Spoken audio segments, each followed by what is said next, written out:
Merci à l'invitation de Dominique Kanska pour parler de cette métaphore des environnements numériques qui est la métaphore de la maison monde. Je vais commencer à vous parler d'une publicité qui était dans le métro de Paris pour le mois de mai de l'année dernière qui disait la chose suivante. Pour aller au bureau, le chemin le plus sûr, c'est de passer de la salle de bain au salon. Quand on peut, limitons nos déplacements. Quand j'ai lu cette publicité, il y a véritablement toute une question qui sont surgies en me disant qu'est-ce que ça veut dire de limiter les déplacements, mais il y a des mouvements de la salle de bain vers les bureaux. Et qu'est-ce que ça signifie que mon salon devient l'espace de travail différemment de mettre dans la table des livres, des choses. Et puis, est-ce que les dispositifs numériques sont-ils des fenêtres ou des nouvelles pièces ou des nouvelles présences à l'intérieur de la maison? Au fond, la question, c'est à quelle reconfiguration de l'espace domestique assistons-nous? Qu'est-ce qu'alors que se sentir à la maison? Et surtout, comme théologien, y a-t-il encore une place pour Dieu? Qu'en est-il de la maison de Dieu dans toutes ces maisons?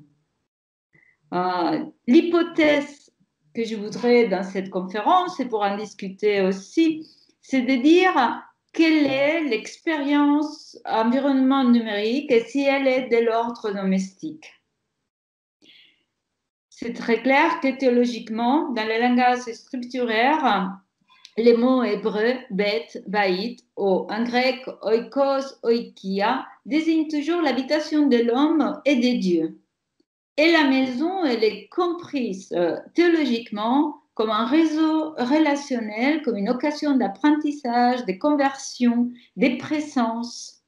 C'est un espace partagé, un marqueur des communautés et porteur d'une histoire personnelle et collective. Habiter dépend toujours de la proximité et de la distance affective. Autrement dit, habiter, théologiquement, on les comprend comme les modes charnels et affectifs de connaître le monde et de fréquenter Dieu. Alors, je me suis dit, d'accord, mais est-ce que alors, et on doit repenser la notion des maisons. Est-ce que c'est pas uniquement les Covid, mais les Covid nous a mis à la maison, bien sûr, mais c'est aussi les rapports aux dispositifs numériques, aux environnements dans lesquels on passe beaucoup d'heures. Qu'est-ce que ça a fait à la catégorie des maisons? Je me suis dit, voyons si théologiquement on trouve quelque chose qui ressemble ou pas, et quelle approche à cette question domestique pouvons-nous faire? Je vais vous proposer 5 approches brièvement, mais dans lesquelles j'espère que vous allez vous retrouver. Vous avez vu tous les photos lors des premiers confinements et aussi pendant les temps des couvre-feux, où les places, les avenues, les villes, tous les petits villages témoignent d'une situation inédite, celle de la non-utilisation des espaces urbains, contrairement à ceux qui sont ruraux, où les gens continuent à aller au champ et à cultiver. C'est inenvisageable, était inenvisageable d'imaginer Paris ou Prague, j'imagine, complètement vide, avec des photos de cette silence, ou uniquement on met des reliefs, la présence de ce qu'on a appelé les invisibles, parce que eux, on continue à pratiquer la rue, ou des affiches qui exposaient ce qui était en première ligne, qui ne pouvaient pas se retrancher à la maison. Ces scènes qui envahissent nos environnements, hein, portent à s'interroger, qu'en est-il du rôle de la rue quand elle est mise vis-à-vis de la maison? Aussi, on est plutôt en train d'assister à un passage de l'espace privé en lien avec la rue, hein, on a la maison, on sort à la rue, on revient, mais plutôt à un espace exclusivement domestique. À première vue, on pourrait tous se dire, mais oui, il y a une opposition, on a tous les binômes très clairs, sédentarité, mobilité, privé, public, maison, rue, besoin, service. Du coup, on met l'habité du côté du logement, mais on se demande, et c'est là, comme théologien, on se demande, mais est-ce que l'habité, c'est uniquement quelque chose de l'ordre du logement? Et elle explique ce qui se passe actuellement. Peut-on se demander, notre manière de dire, au lieu de dire il y a une opposition, on peut se dire est-ce qu'il s'agit plutôt d'une réduction drastique de l'espace urbain? Et donc, s'il est implanté dans l'espace domestique. Mais bien sûr, un espace domestique avec Wi-Fi, avec connexion, parce que des moments où la connexion disparaît, la maison laisse d'être maison, parce que c'est la panique. On n'est plus en lien, on n'est plus nulle part, parce qu'on n'est pas dans la connexion. Donc, est-ce que du coup, il y a cette réduction drastique? On le voit bien, hein, toutes les activités qui se déroulaient dans les espaces communs, dans les espaces collectifs, le cinéma, les théâtres, les marchés, les salles de sport, et je vous fais passer la liste, se retrouvent installés à l'intérieur du lieu de résidence, hein, la place publique dans l'agora numérique. On voit dans des autoroutes de la communication. On assiste à des spectacles grâce au home cinéma. Les appels vidéo garantissent tout, même cette conférence que je suis en train de vous faire. Donc, garantissent les visites médicales, les achats, les rencontres, les cours, les réunions.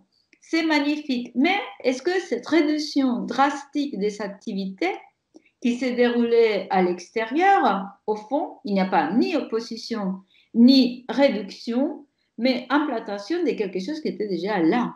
C'est-à-dire, il était déjà possible de jouer, d'apprendre, d'enseigner, d'acheter, de rencontrer, de travailler, bref, sans sortir de la maison, hein, sans sortir du logement.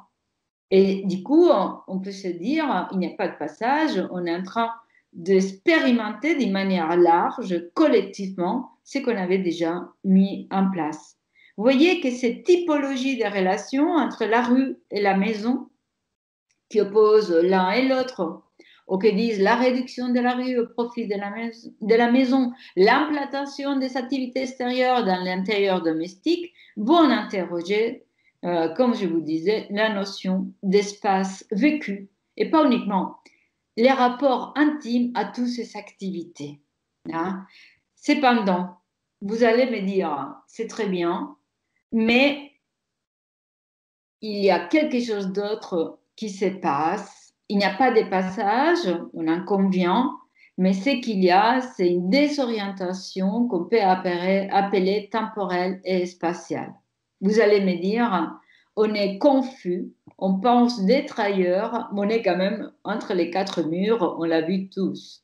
Hein. Habiter le monde, sortir de l'espace, là où on est invité à demeurer, ça ne marche pas. Donc, il s'agirait d'une confusion collective qui porterait à croire qu'en passant de la salle de bain au salon et en rentrant dans des environnements différents comme Zoom, Skype, Webex ou d'autres, nous avons bougé et que nous n'avons pas arrêté d'échanger des lieux sans arrêt. Confusion, du coup, qui nous ferait croire à une sorte de présence dans l'environnement, quand il n'y aurait que de la distance. Je ne suis pas là avec vous. Donc la distance est présente. D'ailleurs, toutes les expressions, au moins en français, je ne sais pas si chez vous c'est la même chose, mais on met présentiel, distanciel, réel, virtuel, physique, absent, sensible, insensible, sont toujours mises en vis-à-vis de quelque chose qu'on dit téléprésence, télétravail. Donc, ils s'opposent. On est présent, on est distance, mais on est en présence. Qu'est-ce qui se passe? Les diagnostics de cette confusion spatiale, à mon avis, ne prend pas en considération la compréhension des environnements numériques comme un milieu de vie et comme un espace vécu. L'espace vécu est à la croisée de plusieurs disciplines, mais je vais vous donner une définition des géographes qui va dire les êtres humains ne vivent pas dans le monde tel qu'il est, mais dans le monde tel qu'ils les voient. Et en tant qu'acteurs, ils se comportent selon leur représentation de l'espace. Donc c'est vraiment l'espace de vie des hommes. Il s'agit des rapports intimes que les hommes réalisent avec leur espace de vie. Donc, la sédentarité entre quatre murs rentrerait en concurrence, on se dirait, avec la mobilité des espaces numériques et l'immersion sensible qu'ils vont comporter dans ces 4 murs. Autrement dit, si l'espace se conçoit uniquement dans un rapport à la sédentarité ou à la mobilité géographique des sujets, et j'y reviens encore, on laisse de côté l'espace des vies, des relations et d'actions. C'est la même chose avec la présence et la distance. Si elle est comprise uniquement de manière géographique, si elle est comprise comme Lusso, un autre géographe, affirme qu'il y a énormément de technologies de la distance, hein, l'écran, une technologie de la distance, l'avion, une technologie de la distance, mais du coup, tous les dispositifs numériques seront des technologies de la distance. Mais pourquoi on ne va pas les considérer autrement? Ou, en posant ces questions de la distance, on est en train de poser la question de la présence, qui est complètement retravaillée dans les environnements numériques. Qui vous dit là que je ne suis pas présente, qu'il n'y a pas une modalité de présence avec l'image, avec ma voix, avec les gestes du corps, qui sont complètement présents à vous de cette manière-là? Il faudrait penser ces degrés de présence, autre que de dire uniquement je suis distante.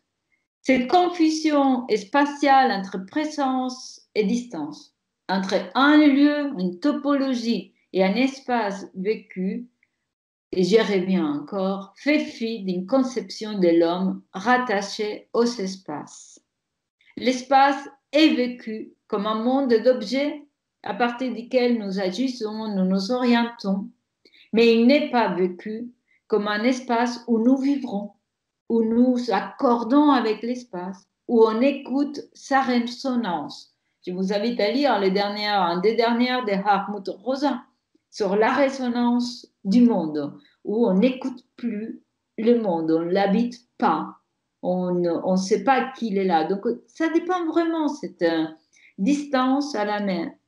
Donc, l'ordinaire quotidien, à mon avis, est celui de l'habitation d'un environnement où les formes de présence sont plurielles et les mouvements nombreux. Du coup, je fais ces deux idées. Vous voyez, il y a une confusion, on est tous perdus, on croit d'être ailleurs, mais on n'est qu'à la maison, donc c'est un fantasme qu'on se fait.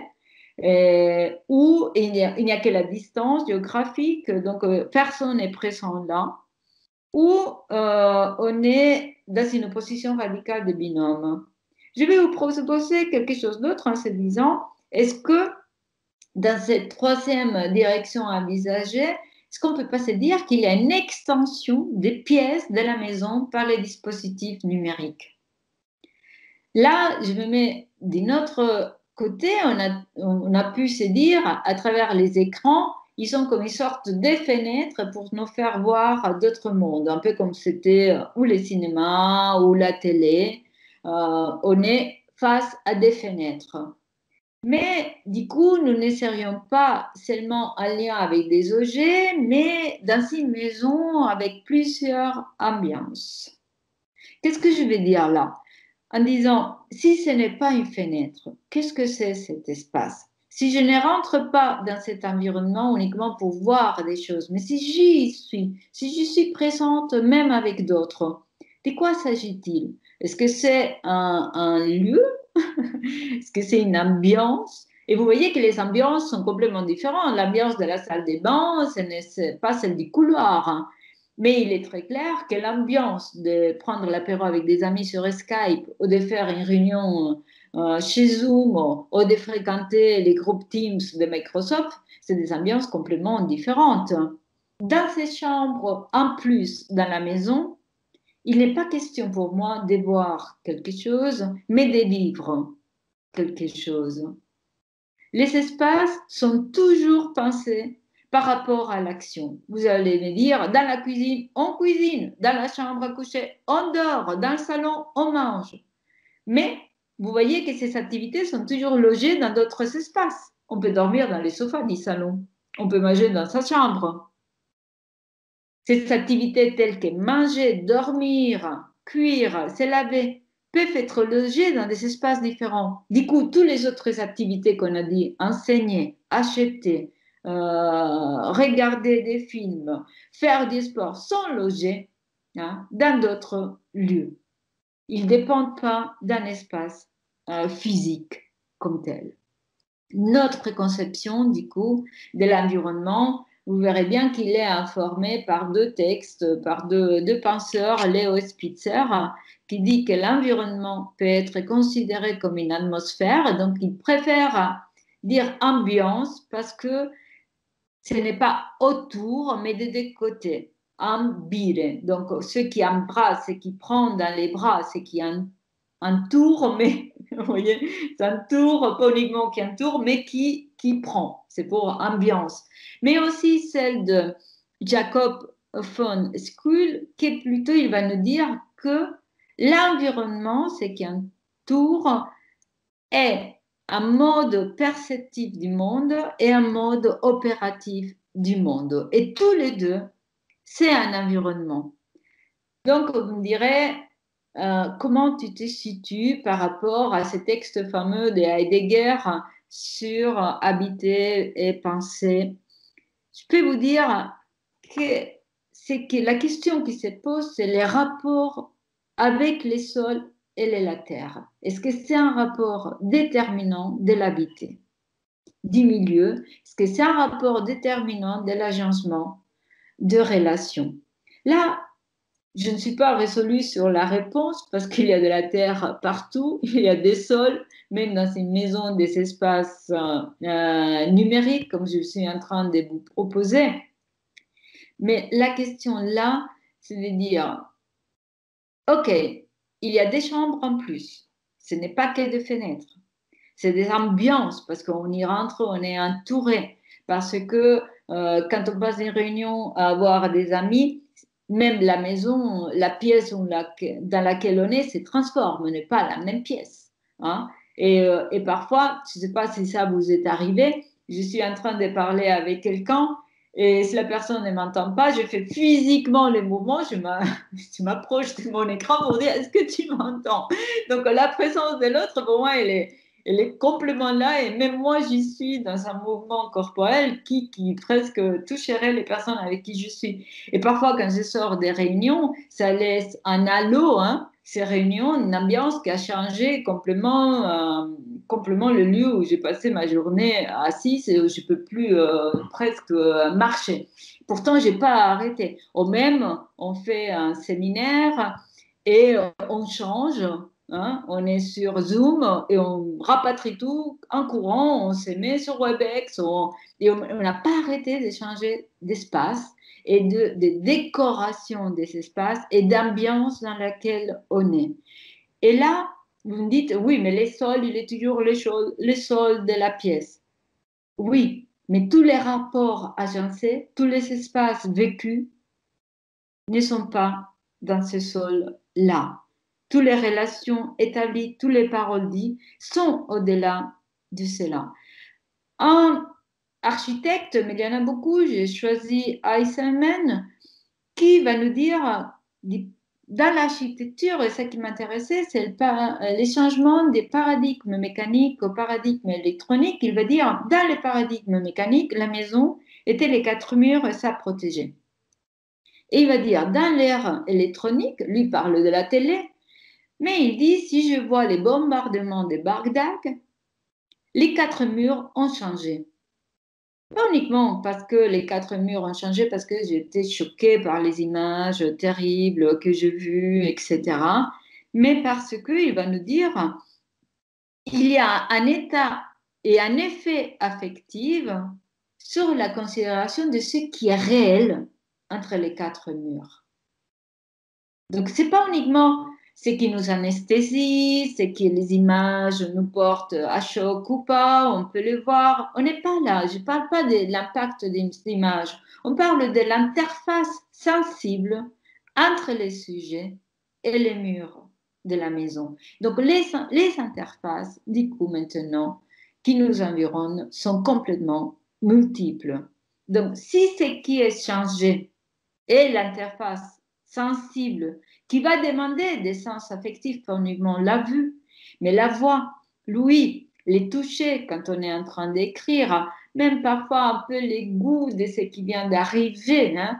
Et même si on est dans les espaces digitaux, on peut sentir à la tête de l'autre qu'il y a quelque chose. On peut fleurer même l'air de cet espace environnemental et numérique. Donc, si ce qui a changé est l'interface sensible, et je vous disais avec USCUL que l'environnement est quelque chose qui se voit, qui se touche, qui se sent, qui s'organise, qui se fait. Et donc, on pourrait dire, oui, il y a de nouvelles ambiances dans lesquelles on va habiter, indépendamment du sol et de la terre dans laquelle on est. D'ailleurs, vous allez me dire, qu'en serait-il d'un chez-soi sans connexion, sans livraison à domicile, sans appel en visio, sans environnement numérique pluriel où travailler, voir des amis, prendre des apéros? Vous allez me dire encore, bon, mais est-ce qu'on est en train de se dire la stabilité, c'est le chez-soi connecté? Et donc, on n'est plus dans la flexibilité, la mobilité, on est tous partout dans un village global, mondialisé, même si on est revenu des villages globaux. Mais est-ce que nous assistons au fait qu'il est possible d'avoir le monde et la rue à la maison, mais vice-versa, parce qu'il ne suffit pas de dire maintenant je rapatrie tout dans la maison et j'ai le monde grâce à la connexion. Parce que qui d'entre vous, s'il oublie son téléphone au lieu préfère oublier ses clés de la maison que son téléphone? Pourquoi? Parce que vice-versa, qu'en est-il de sortir dans la rue sans son téléphone portable, sans cet environnement qui permet d'être dehors tout en portant avec soi les chez-soi? Parce que dans ces environnements, on a un chez-soi qu'on porte et qui nous met en relation avec tout ce qu'on a laissé à la maison, à ce qu'on a laissé avec d'autres, avec tout ce qu'on est en train de faire. On voit bien qu'un logement non connecté n'aurait pas permis le fait de rester chez soi, ça c'est clair. Moi, les jours où ça n'a pas marché, j'en ai parlé énormément avec des gens qui étaient complètement désorientés à l'intérieur de la maison parce que ça ne marchait pas la connexion, mais aussi qu'en extérieur, sans connexion, on va se sortir perdu et pas comme quand on a perdu les clés. Donc, l'environnement domestique, et c'est la proposition que je vous fais, s'édifie par les affects et par les sens. Et s'édifie dans la relation qu'on établit dans ces ambiances. C'est pour ça que je vais vous proposer encore une quatrième possibilité où vous allez me dire, OK, je suis plutôt dans l'opposition. Je suis plutôt dans le rapatriement, la réduction. D'autres vont me dire non, moi je suis dans cette nouvel espace qui se fait dans la maison. J'ai beaucoup plus de pièces que je n'avais pas avant. D'autres vont me dire non, moi je suis plutôt dans des atmosphères qui se mettent en place et on voit qu'une maison n'est pas qu'un logement, qu'habiter n'est pas avoir un domicile, que l'habitation n'est pas la résidence, qu'on veut toujours un espace très souple et appropriable et que l'expérience sociale, hein, là c'est Lefebvre, le fameux bouquin de Lefebvre sur la production de l'espace. L'espace est produit socialement dans l'être en société, dans les relations dans lesquelles on est. Donc là-dedans, on va se dire chaque pièce dégage une atmosphère. Dans les espaces s'éprouvent divers types de relations affectives. Chacun a son coin à la maison préféré pour faire une activité, mais chacun a aussi son application préférée. L'espace où on préfère lire, chanter, rencontrer des amis, passer son temps à regarder par la fenêtre, manger, dormir, acheter. Les lieux où on va toujours. On achète dans cette plateforme et pas dans une autre. Parce qu'on s'est repéré, on s'est déambulé, on connaît le lieu, on connaît les couleurs. Et vous vous en souvenez aussi, quand on change un peu la dynamique de l'espace, les designs, on est complètement perdu au début. Parce qu'il faut se réhabituer à déambuler dans un nouvel scénario, hein, dans de nouveaux murs, environnementaux qui sont proposés. Donc, mais chacun, je vous dis, a une maison qui ne coïncide sur cet espace physique et les types d'applications, je vous disais, décrivent comment on habite. Au lieu de dire à quelqu'un, dis-moi ce que tu lis et je te dirai qui tu es, on pourrait dire à quelqu'un, dis-moi quelles sont les applications sur lesquelles tu travailles, on parlait de qui tu es et de comment tu portes ta maison. Donc, l'expression du coup, c'est sentir à la maison est associée à une perception émotionnelle de l'atmosphère d'un espace. Impression qui touche les perceptions de nos corps. C'est pourquoi il est très important le design des environnements numériques, parce qu'il va déterminer des conditions d'habitabilité et toutes les expériences possibles. C'est pourquoi l'objet de connaissance d'un designer est toujours la relation de l'humain avec son environnement. Et c'est une relation d'habitabilité physique, affective, pratique, culturelle et spirituelle. Cette relation est faite d'interaction avec les interfaces des environnements. C'est pourquoi les environnements ont désigné les environnements numériques. Eric Vial, qui est un philosophe qui a travaillé sur le design et sur le design numérique, qu'est-ce que ça veut dire le dessiner et quels sont les enjeux de cela. Il nous émerge, il va dire, ils produisent des effets d'expérience, ils produisent des expériences à vivre. Plutôt, il dit en plus, on est enchanté, ils enchantent l'expérience. D'ailleurs, cette expression, hein, pour les utilisateurs, les users, hein, les utilisateurs des environnements. Parce qu'on va enchanter, on va produire. Moi, je dirais qu'ils s'enchantent pas uniquement l'expérience, ils créent pas seulement un effet de halo, on n'y va pas, mais nous immergent tout court dans des atmosphères. Et pour cela, on ne doit pas faire de la réalité augmentée, on ne doit pas faire de la réalité qu'on appelle virtuelle. Je ne suis pas en train de dire, parce que là, c'est clair qu'on rentre dans quelque chose, je suis en train de dire, nous immerge dans des atmosphères quotidiennes. Quand je parle sur WhatsApp, je suis dans une atmosphère. Quand je vais sur TikTok, je suis dans une autre. À chaque fois, on est dans un lieu. La dernière possibilité d'aller au bureau en passant par la salle de bain et les couloirs, etc. Et de comprendre, et là je reviens sur cette affaire encore théologique, c'est de dire que la maison est toujours réseau relationnel et affectif. La socialité qui se joue sur Internet s'accumule dans ces environnements. Ce n'est pas du tout, comme dit Cassely, une menace pour le lien social, mais elle constitue des modalités complémentaires. De la même manière que je vous avais dit, dans la maison, qu'est-ce qui se fait en raison relationnelle? Vous allez me dire, oui, mais dans la maison, c'est toujours un réseau relationnel des parentés, du sang.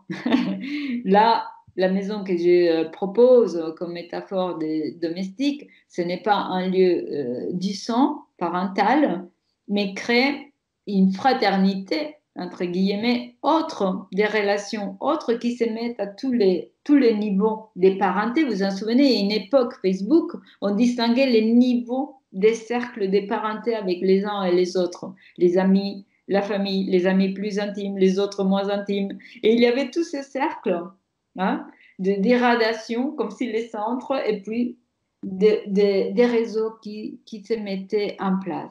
Donc la maison, c'est pas uniquement que les liens des parentés, c'est tous les réseaux qui s'est construit autour d'elle quand elle est pensée qu'en résidence, mais c'est aussi les lieux où à chaque fois on va se sentir chez soi avec les uns et les autres au-delà de la géographie.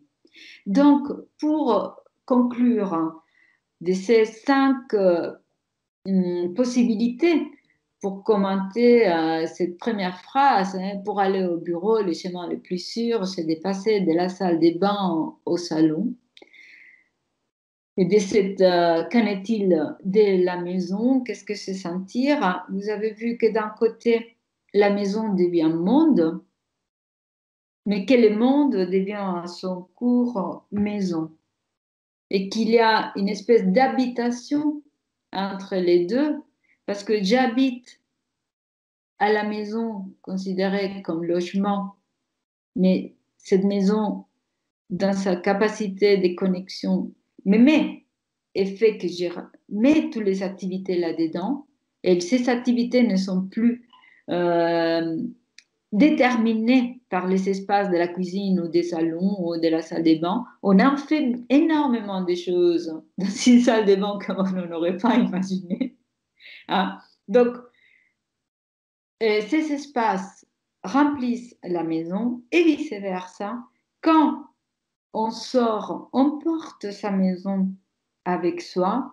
Et puis, troisième chose, quand on a vécu toute la journée, si on est resté, si on n'est pas sorti, quand on a vécu dans tous ces espaces, on porte la trace affective, corporelle.